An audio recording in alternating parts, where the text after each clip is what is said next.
Саламатсыздарбы, урматтуу телекөрүүчүлөр. Өткөндө биз Ысык көлдү изилдөө боюнча могу биринчи китеп жөнүндө айтып бердим эле. Эми азыркы болсо биз экинчи бөлүгүн баштайлык. Момундай неорганического растворенного углерода дейбиз.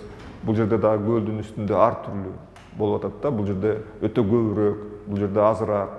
Көрдүңүздөрбү, ушул да бир кызыктуу нерселерди алып келип атат. Могу жерде болсо, мисалы, жана нитритного азота деп коет, ошол заттын ушул көлдөгү ушундай бөлүнүшү ар түрлүү жерде, мисалы, могу жерлерде аябай көп экенин көрүнүп атат. Ал эми могу жерлерде болсо өтө азыраак болуп атат да. Андан кийин көбүрөөк болуп, бул жерде аябай көп болгону. Бул дагы өтө кызыктуу нерсе. Ал эми могу слайдта болсо, ошол 15-жылкы өлчөмдөр 23-26 июньдардагы өлчөгөндө жана биз айтып атпайбыз, лазерный корабль чыккандан баштап, лазердин лидердин жардамы менен ушундай измерение кылганда көлдүн ар түрлүү бөлүгүндө ар түрлүү взвешенного органического вещества, ошолордун ар түрлүү бөлүгүндө ар түрлүү болгону дагы кызыктуу. Бул жерде болсо распределение взвешенного органического вещества тоже лазерный лидердин жардамы менен. Ал эми могу слайдта болсо биз көлдүн жанагы локатордун жардамы менен көлдүн түбүнүн түзүлүшүн карабайсыздарбы? Ошол локатордун жардамы менен ушундай тарттык. Кээ бир жерлерде момундай уштуу жерлердин баары болгону мындай. Ал эми могу жерде болсо карасаңыздар, бул жана Кажы сай жактагы көлдүн түбүнүн түзүлүшү да, могу жер, бул көл да. Ошондо карасаңыздар, могу жерде 10 эле метр Кажы сай жакта тереңдиги. Анан эле бир 3 километрден кийин ушул тереңдик момундай тип-тикке түшөт экен дагы. Бул бир 60 метрге чейинки 70 метр могу тереңдикте. Момундай тик кеткен аска, көлдүн түбүндө аска. Карасаңыздар, өтө кызыктуу. Булардын баарын биз компьютерге жазып, ушулардын баарын алдык. Ал эми могу слайдта болсо дагы бир ачылыш кызыктуу нерсе. Бул чыгыш жагында көлдүн түбүнүн эмеси, түзүлүшү, рельеф. Могу болсо Жыргалаң суусунун нугу экен, көлдүн түбүндөгү нугу. О жерде могунун тереңдиги 95 метрге чейин, туурасы болсо 3 километр. Бул Жыргалаң суусунун көлдүн түбүндөгү ушундай эмеси, каньон бар экен. Ал эми бул болсо түп суусунун эмеси 1,5 километр, тереңдиги 95 метр. Бул түп суусунун көлдүн астындагы ушундай каньон да. Эми алардын узундугу 15 километрге чейин экен, көлдүн түбүндө. Ушундай. Эми бул эмнени көрсөтөт? Кайсы бир убактарда бул ошол чыгыш жагында көлдүн суусу болгон эмес дегенди көрсөтүп атат да. 90-100 метрге чейин ал жерде кургак жер болгон. Анан Жыргалаң суусу ошол жерди жеп атып, мондай капчыгайды кылганда, анан көлдүн суусу көтөрүлүп, ошол капчыгай 15 километр көлдүн астында капчыгай суунун астында калган деген эме бар да. Ошол бул өтө жакшы бир кызыктуу нерсе экен. Буга чейин эч ким ченебептир, эч ким андай эметпептир.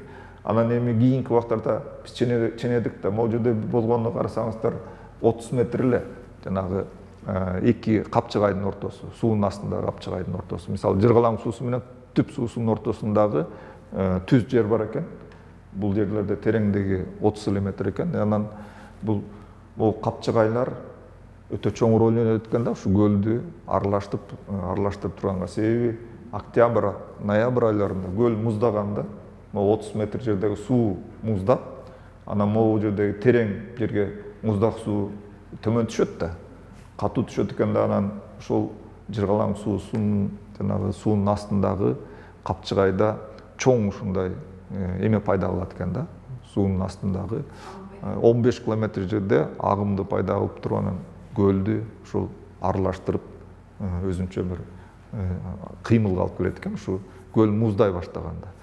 Бул дагы өтө бир кызыктуу ачылыштар болуп атат да. Буга чейин ал эми бул чыгыш тарабында биз баягы айтып атпайбызбы? Жанагы Россиянын торпеда военно-морской флотунун бир базасы бар эле Советтер Союзу убагында. Азыр деле ал бар, биздин мамлекет менен ушундай эметилген. Анан кийин биз байкасак, ошол тарап ал жердеги ошол чыгыш тарабындагы ошол территория жабык территория болуп, бул жанагы локатор менен изилдегенде ушул каньон чыгып атат да. Анан көлдүн түбүндө момундай фундаменттер бар экен, шаардын калдыктарынын. Мен мына көрсөтөйүн деп атканым, мына көрдүңүздөрбү, Жыргалаң суусу мынакей. Жыргалаң бул болсо түптүн суусу. Могу ысык көлдүн чыгыш жагы көрдүңүздөрбү? Анан биз момундай кылып измерить эттик да, жерди айдагандай кылып, корабль менен тынбай ушундай изилдеп, могу жерде карасаңыздар, жана каньон мынакей көлдүн астындагы. Могу Жыргалаң суусунун каньону, бул болсо түп суусунун каньону. Эми могул территория болсо көлдүн астындагы капчыгай. Ушул жерде суу болгон эмес экен мурун. Могу 100 метрге чейин кийин көл көтөрүлүп, могул капчыгай суунун астында калганда, себеби мурун кургак болгон үчүн могул капчыгай пайда болгондо. Суу жеп атат. Болбосо көлдүн түбүндөгү капчыгайды суу эмете албайт эле да. Анан эми бул жерде эч ким текшерген эмес, себеби могул жерде военный база бар да.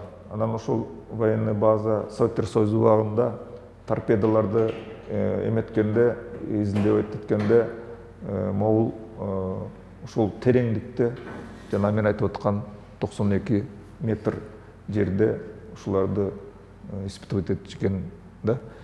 Анан эми бул жерге, бул территорияга эч ким жолотчу эмес экен. Ошон үчүн муну эч ким тапкан эмес экен. А биз болсо барып эметкенде бул военно-морской флот Россия деп атпайбыз, ошолордун корабльдери келип бизге жанагындай токтотту да баштаганда. Силерге ким уруксат берди? Анда мен ошондо таң калдым, эмне үчүн биздин ысык көлүбүздү ушундай эмете албайбыз деп. Анан бирок жана Институт океанологияны аябай сыйлашат экен.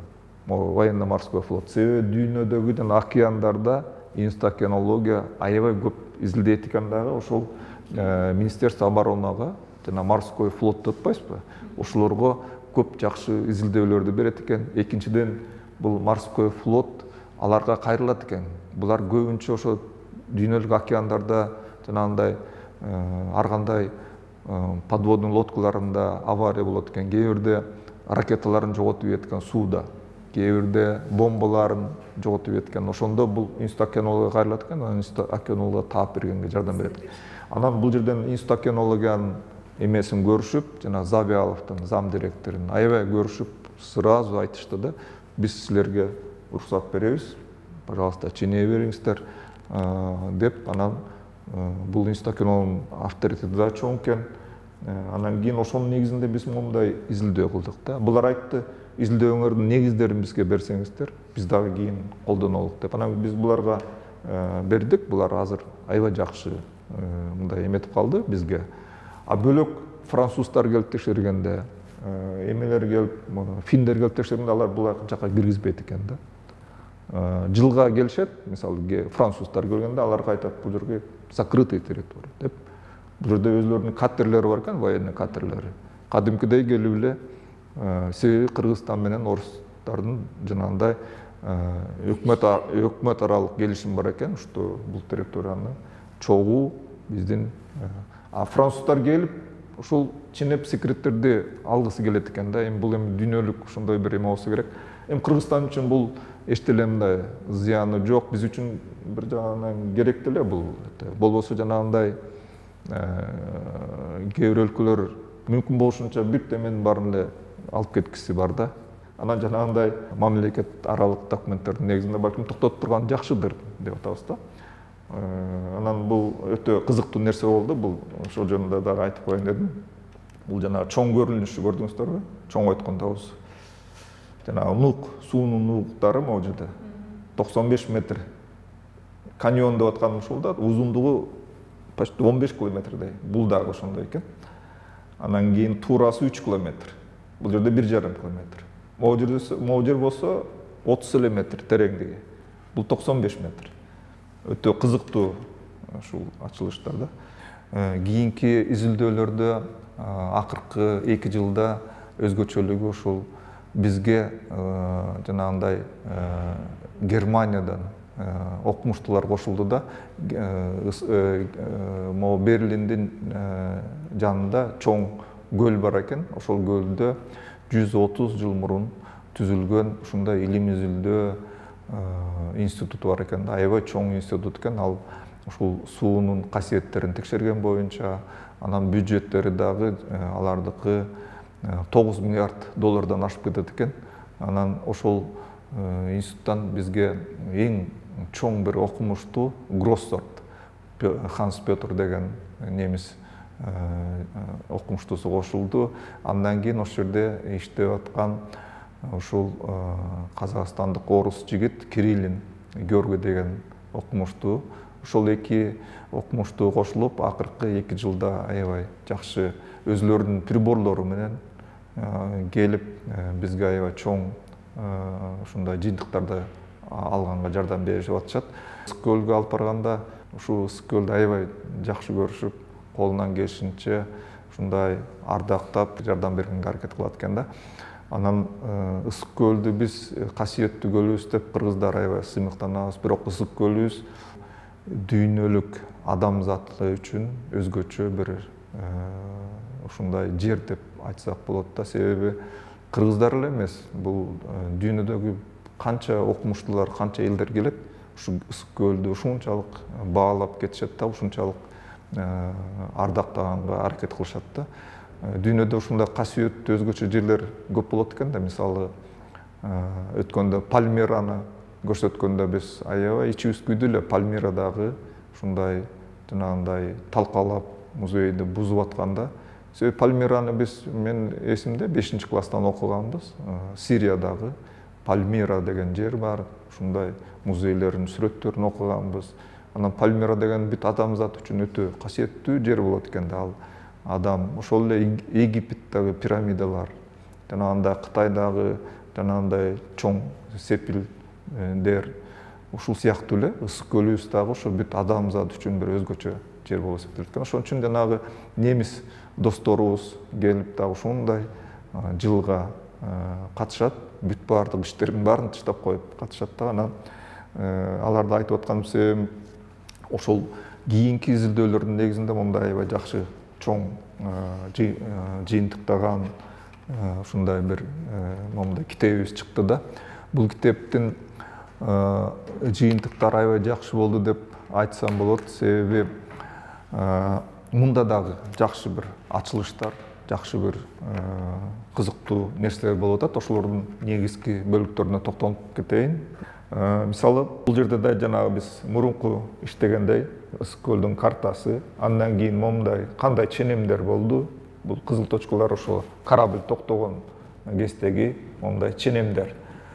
Андан кийин бул жерде акыркы 19-жылкы экспедицияда биз жана айтпадым өткөндө чыгыш жагындагы ысык көлдүн бөлүгүн текшергенбиз. Азыр болсо батыш жагындагы бөлүгүн аябай текшерип, кызыл точкалардын баары тең ушу кораблдин токтоп суунун эмесин эметкен. Көрдүңүздөрбү? Канча станцияларды текшергенбиз. Анан могу жерде болсо ошол троско байлап бир 50 000 доллардын тегерегиндеги приборлорду ар бир 10 метр, 15 метр сайын ошо троско байлап ошол жерге коюп койгонбуз. Бул где-то 8 ай тынбай ар бир 2 мүнөт сайын ошол суунун касиеттерин жана микропроцессин контроллер деп коебуз, ошого жазып ошондой измерение болгон. Бул чыгыш жагына да ошондой коюлган болчу. Анан бул жерге дагы коюп койдук. Эми бул жерден жанагындай прибордун жардамы менен бул жана СТД зондирование деп коет. Бул дагы америкалык прибор.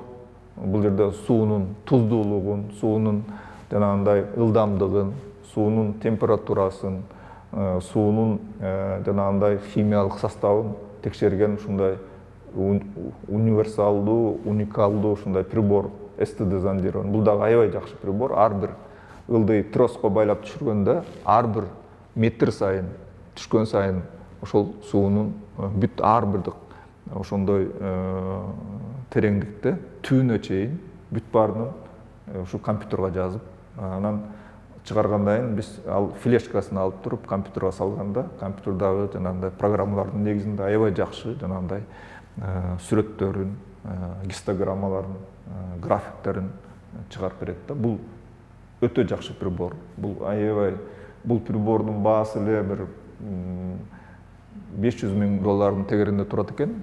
Бирок бул ошо инстакенологиянын прибору, бул самолетко салып эле көтөрүп келишет да. Эми бизде мындай приборлор жок, чындап айтканда. Могу жерде ошол прибордун негизинде ошол суунун температурасынын өзгөрүшү ошол ар бир тереңдикке байланыштуу да. Ар бир станциядагы, мисалы кээ бир станциялардын да суунун тереңдиги, мисалы бул жерде 140 метр, бул жерде 25 метр, бул жерде 120 метр, бул жерде болсо 600 метр тереңдикте көрдүңүздөрбү, суунун температурасы ошол кантип өзгөрүп атат. Суунун түбүнө келгенде жана мен айтып аткан 3,5-4 градус болуп калат экен да. Бул жерде болсо суунун туздуулугунун ошо тереңдикке карата өзгөрүшү, ар кайсы жерде ар кандай өзгөрүүлөр карасаңыз графиктерде даана көрсөтүлгөн, өтө кызыктуу бул дагы. Бул жанагы айтып аткан STD зондирование деген прибордун негизинде. Ошондой эле суунун ылдамдыгынын өзгөрүшү, жанагы ар кандай тереңдикте ылдамдыктын жанагындай өзгөрүшү. Кээ бир жерде ылдамыраак, кээ бир жерде эч кандай кыймыл жок, кээ бир жерлерде ылдамдык өйдө карай, кээ бир жерде ылдый карай.